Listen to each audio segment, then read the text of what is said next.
امریکہ نے خلیجی ممالک کے ساتھ مل کر ایران کے خلاف سلامتی کونسل میں ایک اور قرارداد لانے کی تیاری شروع کر دی ہے۔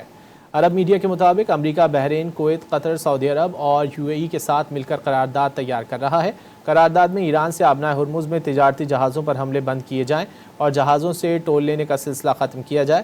اقوام متحدہ میں امریکی مندوب کے مطابق قرارداد میں یہ بھی مطالبہ کیا جائے گا کہ ایران آبنائے ہرمز میں بارودی سرنگیں بچھانا بند کرے اور موجودہ بارودی سرنگوں کے مقامات سے آگاہ کرے۔ امریکہ نے خلیجی ممالک کے ساتھ مل کر ایران کے خلاف سلامتی کونسل میں ایک اور قرارداد لانے کی تیاری شروع کر دی ہے۔ عرب میڈیا کے مطابق امریکہ بحرین، کویت، قطر، سعودی عرب اور UAE کے ساتھ مل کر قرارداد تیار کر رہا ہے۔ قرارداد میں ایران سے آبنائے ہرمز میں تجارتی جہازوں پر حملے بند کیے جائیں اور جہازوں سے ٹول لینے کا سلسلہ ختم کیا جائے۔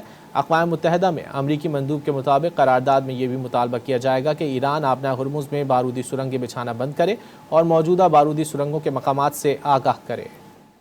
امریکہ نے خلیجی ممالک کے ساتھ مل کر ایران کے خلاف سلامتی کونسل میں ایک اور قرارداد لانے کی تیاری شروع کر دی ہے۔ عرب میڈیا کے مطابق امریکہ بحرین، کویت، قطر، سعودی عرب اور UAE کے ساتھ مل کر قرارداد تیار کر رہا ہے۔ قرارداد میں ایران سے آبنائے ہرمز میں تجارتی جہازوں پر حملے بند کیے جائیں اور جہازوں سے ٹول لینے کا سلسلہ ختم کیا جائے۔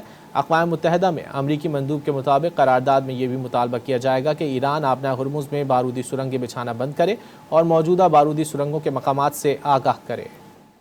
امریکہ نے خلیجی ممالک کے ساتھ مل کر ایران کے خلاف سلامتی کونسل میں ایک اور قرارداد لانے کی تیاری شروع کر دی ہے۔